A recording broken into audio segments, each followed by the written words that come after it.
আমার ব্যক্তিগত কথা বলি, আমার ছোটবেলা থেকেই ইচ্ছা ছিল যে আমি কখনো কোনো পরের চাকরি করব না। চাকরি যদি করি সেটা ক্ষণিকের জন্য, সেটা শেখার জন্য হইতে পারে, বোঝার জন্য হইতে পারে, অভিজ্ঞতার জন্য হইতে পারে।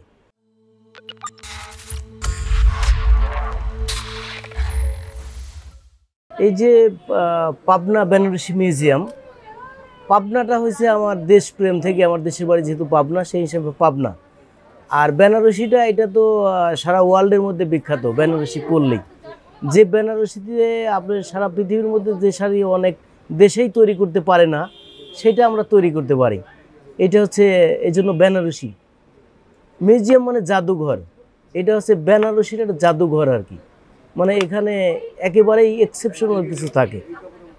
মানে আমরা কমনগুলো তো রাখি, আর এর বাইরেও কিছু এক্সেপশনাল আছে যেটা সচরাচর আপনি অন্য মার্কেটে বা অন্য কোথাও পাবেন না। হ্যাঁ, সেই ঐতিহ্যগুলাই ধরে রাখার জন্যই এটা মিউজিয়াম। যেমন ঢাকায় জামদানি শাড়ি আগেও ছিল, এখনও আছে। মুসলিম শাড়ি যেমন বিলুপ্ত হয়ে গেছিলো, এখন আবার আমরা চেষ্টা করতেছি। হ্যাঁ, ওইটা আমরা করতেছি আর কি। মসলিন শাড়ি যেটা, সেটা হচ্ছে ইনশাল্লাহ। না, আমি 96-এ এসএসসি শেষ করার পর আমি পরীক্ষার পরে ঘুরতে আসি। পরে আমার মামার একটা শোরুমে আমি বসতাম, ওখান থেকে পাইকারি শুরু করি। পাইকারি শুরু করার পর পাইকারি করে বা পরে আবার শোরুম আকারে এটা দেই আর কি। আমি প্রথমে চিটং, সিলেট বিভিন্ন জায়গায় হোলসেল করতাম পাইকারি। তারপরে এটা আমি শোরুম আকারে দিয়েছি আর এটা দিয়েছি 2001 সালে। না, শুরুতে একটু ছোট ছিল, আস্তে আস্তে বড় হয়েছে। জি, আমার নিচতলা দোতলা দুইটাই শোরুম আর কি। হ্যাঁ, এখানে আমার ভ্যারাইটিস আইটেম, যেমন শাড়ি, লেহেঙ্গা, গাউন, টেল গাউন, তারপরে থ্রি পিস ইন্ডিয়ান আছে, পাকিস্তানি আছে, তারপর শেরওয়ানি আছে, পাগড়ি আছে, পাঞ্জাবি আছে, হেজাব আছে, লেডিস শাল আছে, মানে অনেক আইটেমই আছে আর কি। এখানে আসলে বিষয়টা আমি যদি আপনি ক্লিয়ার করে বলি, যেমন আমার এই শোরুমটার ভাড়া কিন্তু 50,000। এটা তো বিশাল বড় শোরুম, নিচতলা দোতলা। এখন এইরকম একটা শোরুম যদি আপনি যমুনা ফিউচার পার্ক হোক, বসুন্ধরা হোক, XYZ যেখানেই নিতে যান, এটার ভাড়া হবে 10 লাখ। তখন কিন্তু ওরা 3,000 টাকার জিনিস ওদের কিন্তু 10,000 টাকা সেল করতে হবে, নইলে ওদের শোরুম বন্ধ হয়ে যাবে। কারণ ওদের তো খরচটা, ইউটিলিটি চার্জের ব্যাপার আছে, সব মিলেই ওদের পোষাইতে হবে। আমাদের তো এটা একটা মহল্লার ভিতরে আমাদের যারা স্টাফ, তারাও কিন্তু মহল্লারই বেশিরভাগই। তে আমাদের যেমন স্টাফের খরচ কম, দোকান ভাড়া কম, সেই হিসাবে আমরা কিন্তু একটু কমেই সেল করতে পারি। আমাদের কিন্তু সামান্য কিছু প্রফিট হইলেই কিন্তু চলে। যেমন এখানে কিন্তু অনেক বড় বড় মার্কেটের যারা ব্র্যান্ডের শোরুম, তারা তো অনেকেরই আছে ফিক্সড প্রাইস, তারা তো অনেক দামে বিক্রি করে। কারণ ওরা কিন্তু অনেকেই এখান থেকে চলে গেছে ব্যাকডেট। হ্যাঁ, আমরা ইনশাল্লাহ টিকে আসি, থাকবো। কারণ আমাদের চাহিদা অল্প, আর আমাদের ব্যবসার পলিসি হচ্ছে যে আমাদের সেল বেশি, প্রফিট কম। এই জন্যই আমরা টিকে আছি। এখানে যে বেনারসি পল্লীতে এই যে এত বড় মার্কেট বা এতগুলা শোরুম, এখানে তো ভাড়া কম, অ্যাডভান্স কম, এবং সেল বেশি, প্রফিটটা কম। মানে অল্প প্রফিটেই দেখা যায় মোটামুটি চলে যায় আর কি। এখানে আপনি যে প্রশ্নটা করেছেন, অনেক সুন্দর একটা প্রশ্ন করেছেন।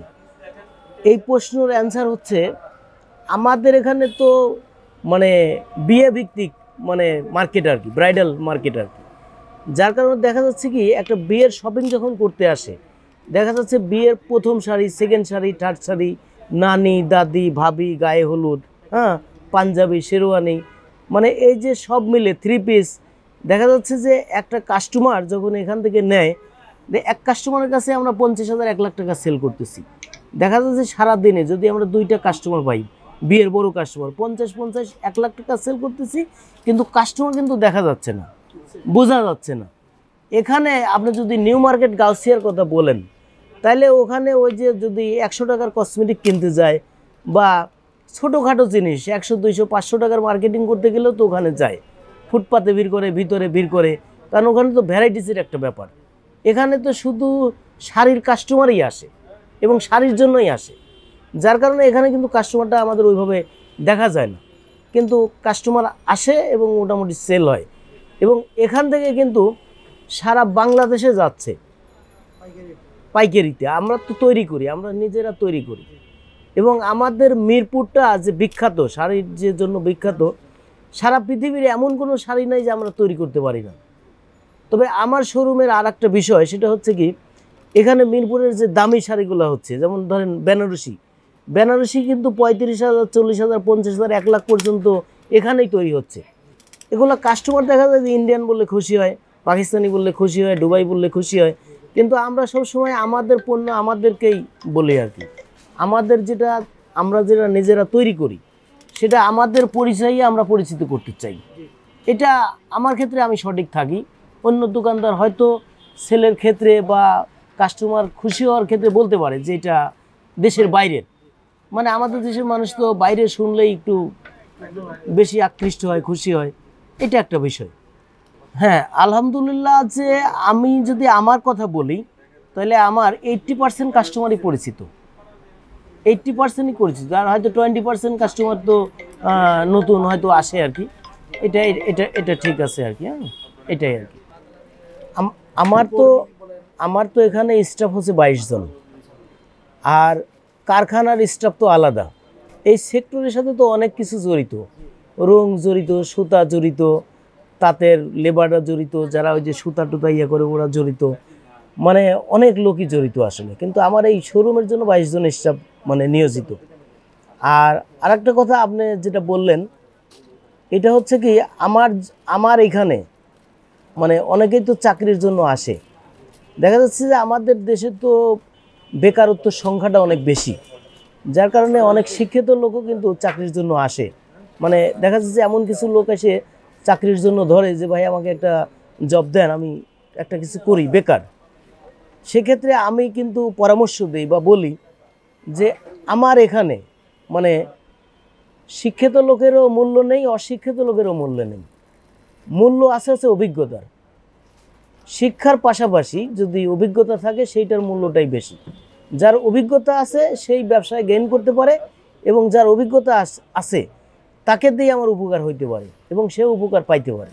আমি অনেক সময় নতুন লোককে একটু সুযোগ করে দেই, কারণ নতুন লোক যদি এই লাইনে না আসে তাহলে তো পুরানো লোক দিয়ে তো আর হবে না, কারণ এখানে মার্কেট বাড়তেছে, লোকের চাহিদা আছে। হ্যাঁ, আর আমরা চাই যে এই লাইনে আসুক মানুষ, শিখুক, একটু সুযোগ না দিলে তো হবে না।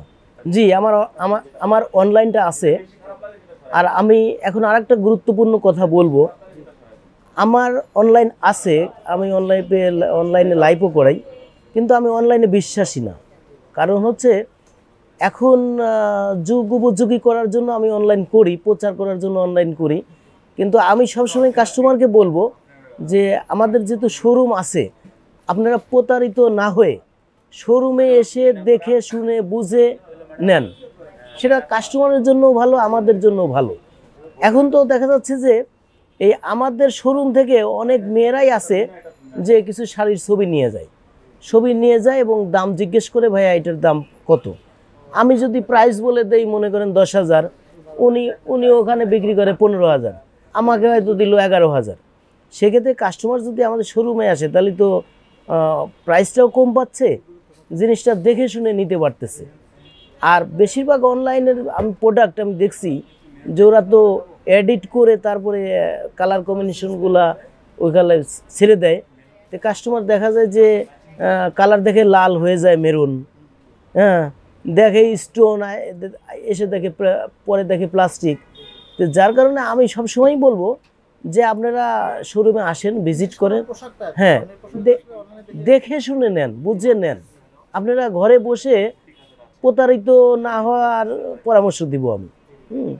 এটা, হ্যাঁ, এটা তো বেনারসি পল্লী মানে সারা ওয়ার্ল্ডের লোকই এই নামে চেনে আর কি, বেনারসি পল্লী। আপনি জানেন যে আমাদের এই যে এখানে স্টেডিয়াম আছে, খেলাধুলা হয়, বা বহির্বিশ্বের কোনো অ্যাম্বাসির লোক আসলেও, বিভিন্ন লোক আসলে এখানে কিন্তু ঘুরতেও আসে, মানে এটা বেনারসি পর্যটন হিসেবেও কিন্তু অনেক কাজ করে, কিন্তু অনেকে এসে কিনে নিয়ে যায়। তবে আমাদের এখানে সহজ লোকেশন আসার, এটা হচ্ছে যে গোলচক্কর 10 নম্বর গোলচক্কর থেকে একটু সামনে এসে, এটা অরিজিনাল 10 বলে, অরিজিনাল 10-এ নেমে হাতের ডানে মানে পপুলার ডায়াগনস্টিকের রোডে আমাদের এই বেনারসি পল্লীর 1 নম্বর গেট দিয়ে ঢুকলেই এটা পাবনা বেনারসি মিউজিয়ামটা পেয়ে যাবেন।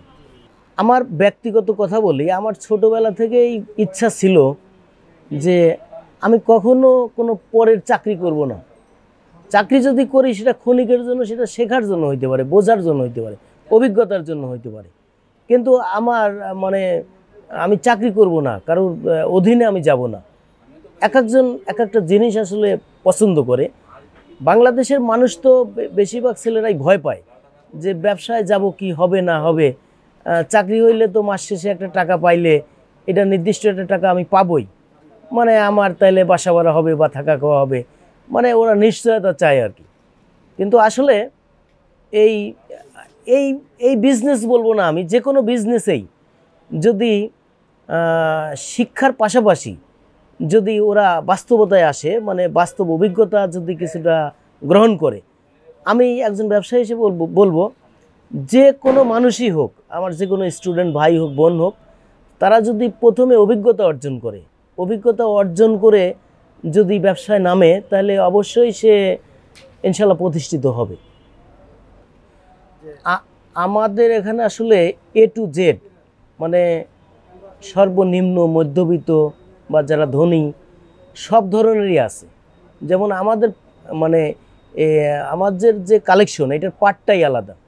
যেমন আমার ব্যক্তিগত যেগুলো একটু হাই রেঞ্জ, ওগুলা আমার দ্বিতীয় তলায় শোরুম আর কি, যেগুলো একটু এক্সেপশনাল। আর কাস্টমার তো আসলে এখানে যাদের অভিজ্ঞতা আছে বা কাস্টমার আসলে কথা বলে বোঝা যায় যে আসলে কে কোন কোয়ালিটির চাচ্ছে, কে কোন দামের চাচ্ছে। একটু 19-20 হইতে পারে, কিন্তু মোটামুটি তো ধারণা আছে। কিন্তু এখানে বেনারসি পল্লীতে আপনার দেখা যাচ্ছে, আপনার বিয়ের কথাই আমি বলি, আপনি যদি মনে করেন যে আমি 3000-5000 টাকায় একটা বেনারসি কিনবো বিয়ের জন্য, সেটাও আমাদের দেশি প্রোডাকশন, আমাদের এখানে তৈরি করতেছি, সেটাও কিন্তু মানে সম্ভব, সেটা সুন্দর হবে, সেটাও কিন্তু মার্কেটে অনেক বেশি দামে বিক্রি হয়। যেহেতু আমরা তৈরি করি, আমরা একটু কমেই দিতে পারি। আবার অনেক দামি প্রোডাক্টও আমরা তৈরি করতেছি, যেগুলো অরিজিনাল বুটি পোকা রেশমের তৈরি, যেগুলো আপনার কোয়ালিটি ভালো, অরিজিনাল রেশমের। আসলে যে যেমন নেয় ওই রকমই আমাদের কালেকশন আছে এখানে। বেনারসি পল্লী মানেই সব ধরনের কাস্টমারকে ইনশাল্লাহ আমরা সার্ভিস দিতে পারবো। আপনি একটা গুরুত্বপূর্ণ প্রশ্ন করেছেন। আসলে যারা এখানের প্রতিষ্ঠিত ব্যবসায়ী, তারা কখনো এই কাজ করবে না। যেমন মনে করেন যে এখানে পাকিস্তানি 3 পিস আছে। এখন আমাদের যেহেতু শোরুমটা বড়, আমরা দীর্ঘদিনের ব্যবসায়ী করছি বা করব, সেক্ষেত্রে কিন্তু আমরা কফি মালটা রাখি না। এখন ওইটাই যদি আপনার কামরাঙ্গীর চরের যদি কফি মাল রাখা যায়, দেখা যাচ্ছে যেটার দাম 5000 ওইটা 2000-এ পাওয়া যায়। তো ওইটা আমাদের মতো ব্যবসায়ী রাখবো না, আমরা করব না অন্তত। যারা হয়তো ছোটোখাটো দোকানদার বা 2-1জন হয়তো করতে পারে। এখন মানুষ তো কাস্টমার যেমন সমান না, দোকানদারও কিন্তু সমান না। কিন্তু এখানে আমাদের ধরেন কিছু অসাধু লোক আছে, সেটা আপনার আমি সরাসরি বলি, সেটা ইনকাম ট্যাক্সে থাকতে পারে, ভ্যাটে থাকতে পারে, বা আপনার ভোক্তা আইনে থাকতে পারে। ওরা তো পার্সোনালি কিছু সুবিধা হয়তো চাইতে পারে এখানে, যার কারণে ওইটা না দেওয়াতে ওনারা ওইটার অপপ্রচার করতে পারে। এখানে আমাদের এই কিছুদিন আগে যে আপনি ভোক্তা আইনের কথা যেটা বললেন, এটা সম্পূর্ণ ভিত্তি এবং বানোয়াট কথা। এটা কিন্তু সম্ভব না। আর আপনাকে আমি আরেকটা কথা কিন্তু বলেছি যে আমার এই শোরুম এত বড় বিশাল শোরুম, নিচতলা দোতলা, 50,000 ভাড়া। এটা আপনি বাইরের মার্কেটে গেলে এটার ভাড়া হবে 10 লাখ। তে আমারটা যদি 3000-এর জিনিস আমি যদি 5000-ও বিক্রি করি, 4000-ও বিক্রি করি, এনাফ। কিন্তু ওদের বাধ্যতামূলক 3 ডবল বিক্রি করতে হবে, কারণ নইলে ওদের শোরুম চলবে না। ওদের তো সেন্ট্রাল এসি, আপনার ইউটিলিটি চার্জ আছে, দোকান ভাড়া আছে, ওদের কস্টিংটাই বেশি পড়বে। সেক্ষেত্রে কিন্তু আমার সেটা পড়বে না। আমি মনে করি যে এই বেনারসি পল্লীর যারা মানে স্টাফ, তারা কিন্তু ওই 3000 টাকার জিনিস 6000 টাকা যদি চায়ও, কাস্টমার তো 6000 দিবে না, কাস্টমার 4000 দিবে বা 1000 লাভ দিবে। কিন্তু অন্যান্য মার্কেটের মতো 3000-এর জিনিস কিন্তু 20,000-এ বেনারসি পল্লীতে সেল হওয়া সম্ভব না। বেনারসি পল্লীতে তো ভাই আসেই মানুষ একটু সস্তা খোঁজার জন্য, কমে পাওয়ার জন্য, কারণ আমরা এখানে তো প্রোডাকশন করি, আমরা তৈরি করি। তাই বেনারসি পল্লীতে আসা মানে কি, আপনি মূল জায়গাতে চলে আসছেন, যে যারা এই জিনিসের জন্মদাতা, যারা তৈরি করতেছে। আমরা তো তৈরি করতেছি, আমাদের কারখানার মাল। তাই আমরা যদি কমে না দিতে পারি, তাহলে তো অন্য কেউ প্রশ্নই আসে না। সিস্টেম হচ্ছে যে যারা আসে তারা তো পাইকারির তো একটা রেট আছে, যারা মনে করেন যে এই লাইনে যাদের অভিজ্ঞতা আছে, যাদের শোরুম আছে, তারা তো লোকাল কাস্টমার না যে এক পিস কিনলো শেষ, মানে ওদের তো মোটামুটি রেটের একটা ধারণা আছেই। আমরা এখান থেকে সামান্য কিছু প্রফিট করে ওদেরকে দিয়ে দিই।